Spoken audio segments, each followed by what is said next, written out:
Hello guys, my name is Jin Kumar and I am the teacher for biology from BBC Group, and today's topic is future of germ layers. germ layer का future क्या है ये हमको मालूम करना है। Clear? तो हम चलते हैं पिछले लास्ट क्लास पे। हमने क्या देखा था? हमने देखा था कि किस प्रकार से एम्ब्रियो का डेवलपमेंट हुआ है, किस प्रकार से जाइगोट बना, जाइगोट से मोरुला फॉर्म हुआ, मोरुला से ब्लास्टुला एंड ब्लास्टुला से गैस्ट्रुला फॉर्म हुआ था। और मैंने कहा था कि जब गैस्ट्रुला में 3 लेयर्स का डेवलपमेंट हो जाता है, 3 डेरिवेटिव्स लेयर्स उसकी फॉर्म हो जाती हैं, तो उसको हम बोलते हैं गैस्ट्रुलेशन। मीन्स उस प्रोसेस को कहा जाता है गैस्ट्रुलेशन और उस स्ट्रक्चर को बोला जाता है गैस्ट्रुला। और गैस्ट्रुला में क्या होता है? आफ्टर इम्प्लांटेशन 3 लेयर्स डेवलप होती हैं। 3 लेयर्स डेवलप कौन सी थी? Number 1 ectoderm, number 2 mesoderm and number 3 endoderm. ये 3 लेयर्स होती हैं। मैंने कहा था कि ये तीनों लेयर्स कैसी होती हैं? स्टेम सेल्स की होती हैं। मीन्स इन तीनों लेयर से ही आपकी पूरी बॉडी का फॉर्मेशन होना है। मैं कह सकता हूँ कि ह्यूमन की पूरी बॉडी का डेवलपमेंट होना है इन्हीं 3 लेयर्स से। तो आज उन्हीं को हम थोड़ा करते हैं कि उनका फ्यूचर क्या है, कि कौन सी लेयर से कौन सा ऑर्गन डेवलप होने वाला है, हमको ये याद करना है। क्लियर? तो आज का हेडिंग क्या है आपका? Future of germ layers. Germ layer हमने क्या बोला है? क्योंकि वो तीनों लेयर जो है एक्टोडर्म, मीसोडर्म और एंडोडर्म, ये तीनों ही लेयर्स आपकी जर्म लेयर कहलाती है। ठीक है? तो फर्स्ट ऑफ ऑल क्या है? एक्टोडर्म। एक्टोडर्म क्या इसका फ्यूचर क्या हो सकता है? Outer epithelial and body, outer epithelial of body, ठीक है, पूरे स्किन वगैरह जो है पूरा बनाएगा एंड इट्स डेरिवेटिव्स। मतलब मैं कह सकता हूं कि जो भी पूरा आउटर एपिथेलियल सिस्टम है बॉडी का, वो उसमें फॉर्मेशन का मोस्टली काम कौन करता है? एक्टोडर्म करता है। फॉर एग्जांपल आपके हेयर्स, आपके बाल हो गए, आपके नेल्स, आपके एपिथेलियल ग्लैंड्स हो गई, ऑयल ग्लैंड्स वगैरह होती हैं आपकी स्किन में। लाइनिंग ऑफ माउथ, माउथ की जो लाइनिंग्स हैं वो प्रिपरेशन होंगी। साथ ही साथ आपके इनेमल, इनेमल क्या होता है? ये आपके टीथ का जो सबसे ऊपरी पार्ट होता है, दैट इज इनेमल, और ये बहुत हार्डेस्ट, कह सकते हैं हार्डेस्ट पार्ट होता है बॉडी का। इनेमल, लेंस, आई का लेंस की बात हो रही है। इनर आई का जो स्ट्रक्चर होता है वो सारा का सारा बनता है बेटा आपके एक्टोडर्म से। इसके अलावा और क्या बनेगा एक्टोडर्म से? आपके न्यूरल ट्यूब से कुछ ऑर्गन्स डेवलप होते हैं। न्यूरल ट्यूब मतलब ये आपकी नर्व्स की ट्यूब जो है, जो आपकी स्पाइनल कॉर्ड वगैरह है। तो ब्रेन डेवलप होगा, स्पाइनल कॉर्ड बनेगी, इसमें जो नर्व्स होती हैं, न्यूरॉन्स होते हैं, वो डेवलप होंगे, खासकर मोटर नर्व्स। मोटर आप समझते हैं, sensory organ, sensory nerves and motor nerves आपने 10th क्लास में पढ़ा है। ठीक है? इसके बाद में से क्या होगा? न्यूरल टेस्ट में क्या डेवलप होगा? सेंसरी गैंग्लियन डेवलपमेंट हो सकते हैं और इसके स्कल। देखो एक बात ध्यान रखेंगे, आपकी पूरी जो बोन्स वगैरह है बॉडी की, ये डेवलप होती हैं बेटा आपके मीसोडर्म से, एक्सेप्ट स्कल। स्कल डेवलप होता है आपके एक्टोडर्म से। तो कभी कभी नीट में से क्वेश्चन पूछ लेते हैं कि skull develop by which layer या विच जर्म लेयर।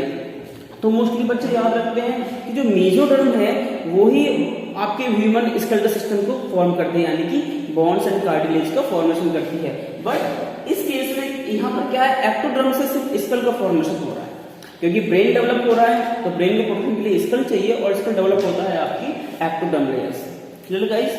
ये आप नोट करेंगे यहाँ पर। सेकंड जर्म लेयर कौन सी है आपकी? मीसोडर्म। मीसोडर्म से क्या होता है? Lining of thoracic and abdominal cavity. Thoracic मतलब ये पूरा आपकी चेस्ट वाला पार्ट जो होता है, थोरासिक कैविटी की जो लाइनिंग है इंटरनल वो, और साथ ही साथ आपकी एब्डोमिनल कैविटी, ये एब्डोमेन माने पेट होता है, ये पूरी कैविटी जो है अंदर पेट की, उसकी जो लाइनिंग का फॉर्मेशन है वो आपकी मेसोडर्म से हो रहा है। दूसरी चीज सर्कुलेटरी सिस्टम, ये क्या होता है?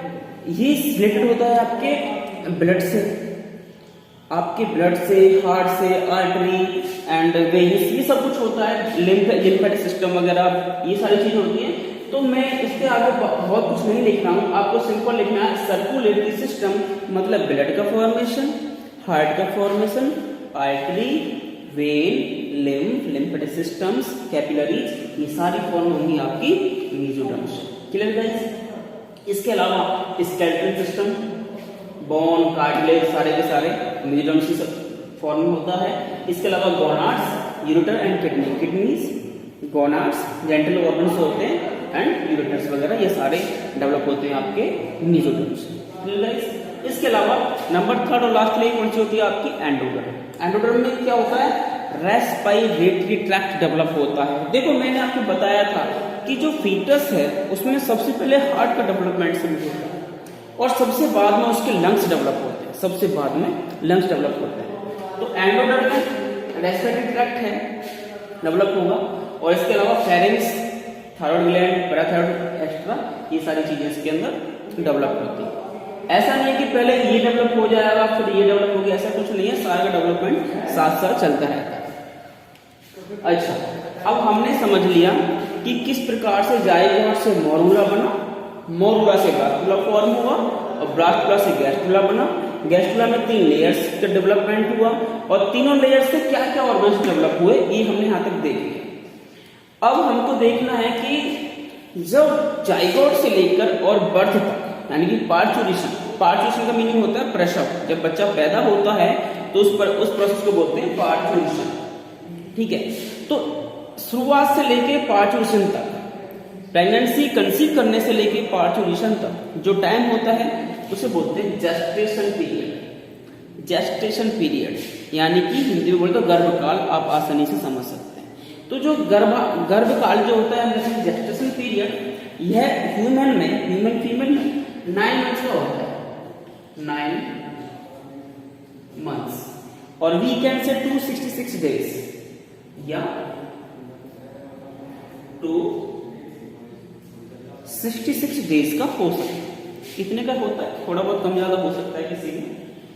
तो अब ये 9 मंथ्स का है, हमने इसको 3 पार्ट में डिवाइड कर दिया है, यानी कि first trimester, second trimester and third trimester. यानी पहले जो 3 महीने हैं 1 to 3 मंथ, इसे बोलते हैं बेटा फर्स्ट ट्राइमेस्टर। सेकंड 4 से 6 तक ये जो मंथ होते हैं, this is known as second trimester, ठीक है, आप नोट कर लेंगे, मैं शॉर्ट में लिख रहा हूं। बाकी जो लास्ट का होता है 7 to 9, this is third trimester. और आपको जान के ये भी जानना होगा कि जो आपका फर्स्ट ट्राइमेस्टर होता है, मतलब फर्स्ट टू थर्ड मंथ जो होता है, is very sensitive for foetus development, क्योंकि इसमें पूरी तरह से फीटस जो डेवलप या एम्ब्रियो कह सकते हैं, यहाँ पर एम्ब्रियो डेवलप नहीं होता है, जिससे कि इसमें इजीली यहाँ पे अबॉर्शन के चांसेस बहुत ज्यादा होते हैं। तो आपको क्या याद रखना है कि पूरे 266 डेज और we can say 9 months is known as gestation period of a human female, and these are divided into 3 parts. 3 parts. Number first trimester 1 to 3 months, 4, 5, 6 months is known as second trimester, and remaining part means 7, 8 and 9 months is known as third trimester. Okay? तो हमने यहाँ पे समझा कि किस germs layer से किस organ का डेवलपमेंट हुआ, और 0 से लेकर 9 मंथ्स तक क्या होता है, जेस्टेशन पीरियड होता है। इसको हमने 3 ट्राइमेस्टर में डिवाइड कर दिया। अब कुछ और समझते हैं। जब पहला मंथ होता है after first month of pregnancy, तो सबसे पहले क्या देखो यहाँ पे हार्ट फॉर्म होता है, हार्ट इज फॉर्म। सबसे पहले फॉर्म किसका होता है, हार्ट का फॉर्मेशन होता है। After the second month of pregnancy, यानी दूसरे महीने के लगभग बाद में क्या होता है, foetus develop limbs and digits. एक बात और अलग है, 0 से लेकर 2 महीने तक, यानी कि प्रेगनेंसी कंसीव करने से लेकर 2 महीने तक हम इसको एम्ब्रियो भी कहते हैं। तो आप यहाँ पे एम्ब्रियो भी लिख सकते हैं, वो भी ठीक है, बाकी फीटस भी लिख सकते हैं, कोई गलत नहीं होगा। तो embryo develop limbs and digits, मतलब कि 2 महीना पूरा होते होते जो एम्ब्रियो है वो फीटस में फॉर्म होना शुरू हो जाता है, मीन्स उसके हाथ एंड पैर का फॉर्मेशन शुरू हो जाता है। तीसरे महीने के बाद में क्या होता है, most of the organ systems are form. अधिकतर जो सिस्टम्स होते हैं बॉडी के, चाहे वो सर्कुलेटरी है, चाहे रेस्पिरेटरी है, चाहे स्केलेटल सिस्टम है, चाहे एक्सक्रीटरी है, सारे का फॉर्मेशन होना शुरू हो जाता है, मतलब बनने शुरू हो जाते हैं। 5th मंथ के एंड में क्या होता है, हेयर्स, बॉडी पर हेयर्स आने शुरू हो जाते हैं, और इस कंडीशन को हम लेगुनो भी कहते हैं। कभी कभी एग्जाम में आता है क्वेश्चन, व्हाट इज लेगुनो स्ट्रक्चर, तो आप कहेंगे at the end of 5th month of pregnancy in human female where hairs is the here is the present on the outer skin of fetus that is known as laguno structure or we can say laguno. Okay और 5th month आते आते क्या होता है, foetus movement करना भी शुरू कर देता है। फीटस अपना अंगूठा भी पीता है, पैर भी मारता है, इधर से उधर भी होता है, ये सारी चीजें होती हैं। तो ये सब हम कब ऑब्जर्व कर सकते हैं, at the 4th and 5th, mostly 5th month के आसपास। Okay, after the 8th month, 8वें महीने के बाद में क्या होता है, आईलिड्स, आईलैशेस ये सब सेपरेट हो जाती है, आईलिड्स बन जाती हैं, सेपरेट हो जाती हैं, आईलैशेस हो जाते हैं। एंड आफ्टर 9 मंथ्स जो फीटस होता है वो कंप्लीटली डेवलप हो जाता है एंड रेडी होता है डिलीवरी, रेडी टू डिलीवरी के लिए वो रेडी है। ठीक है, अच्छा मैंने बताया कि आफ्टर 9 मंथ्स क्या होगा, पार्चुरेशन होगा। और पार्चुरेशन में कुछ बॉडी के अंदर ऐसे चेंजेस होते हैं, वो किसकी वजह से होते हैं मैं बता रहा हूँ आपको। जो मैटरनल पिट्यूटरी है, देखो सबसे पहले क्या होगा, जैसे ही आपका फीटस डेवलप हो जाता है तो ये सिग्नल ऑरिजिनेट करता है, ये सिग्नल ऑरिजिनेट करेगा और ये सिग्नल्स क्या काम करेंगे बेटा, सिग्नल आपके पिट्यूटरी को भी जाएंगे और साथ ही साथ ये बॉडी के मतलब कि प्लेसेंटा के पास में जाएंगे।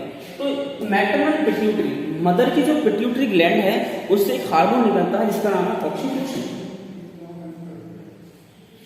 ये एक हार्मोन है ऑक्सीटोसिन, यह रिलीज होता है मैटरनल पिट्यूटरी से और जब ये निकलेगा तो ये क्या करेगा कि प्लेसेंटा के थ्रू यूटेराइन कैविटी में जाएगा, यूटेराइन वॉल्स में जाएगा और उसकी जो यूटेराइन वॉल्स की जो सेल्स हैं उनमें कॉन्ट्रैक्शन क्रिएट करेगा।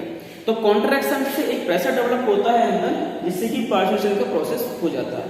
मतलब मैं कहूँ ये सिग्नल्स आएंगे फीटस से और प्लेसेंटा के अंदर FER जनरेट होगा। FER मतलब क्या होता है, फीटस इजैकुलेशन या ejection reflex, foetus ejection reflex, FER foetus ejection reflex. तो ये रिफ्लेक्स जनरेट होगा जिसकी वजह से पार्चुरेशन कंप्लीट होता है। ठीक है, समझ पाए बेटा थोड़ा बहुत? आज के लिए इतना सफिशिएंट है। हम थोड़ा रिवाइज करते हैं, आज हमने क्या पढ़ा है।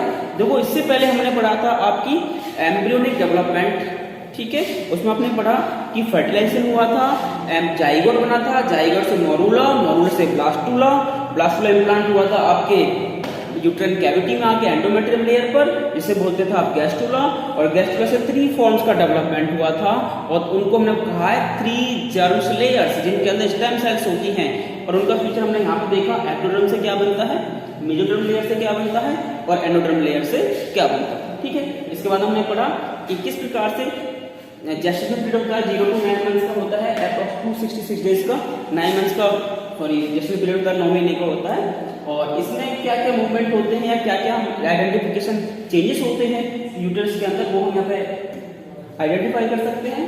और इसके अलावा what is the process of parturition, तो डिलीवरी को हम पार्चुरेशन कहते हैं, नोट्स में आपको भेज दूंगा। ठीक है, इसमें क्या होता है, पिट्यूटरी से निकलेगा ऑक्सीटोसिन हार्मोन्स जो कि FER जनरेट करेगा जिससे कि यूटरस में कॉन्ट्रैक्शन ऑरिजिनेट हो जाते हैं और बेबी का बर्थ होता है। ठीक है, तो ये सब चीजें आप करेंगे, मैं आपको नोट भी भेज दूंगा बेटा।